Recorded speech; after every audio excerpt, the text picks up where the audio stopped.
Интрапульмональная перкуссия позволяет проводить отведение мокроты, если пациент трахеостомирован, либо зависит от кислорода. Для этого нам понадобится ПИП-клапан, клапан сброса давления, правильно? Угу. Далее на него устанавливаем мундштук и...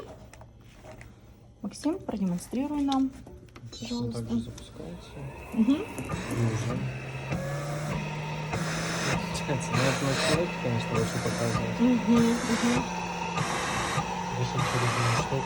Дышит через мундштук. Лишнее давление, по идее, должно выходить. А давай усилим давление. Вот здесь увеличим. Ну у нас на максимуме стоит. Ну вот, у нас сброс давления идет.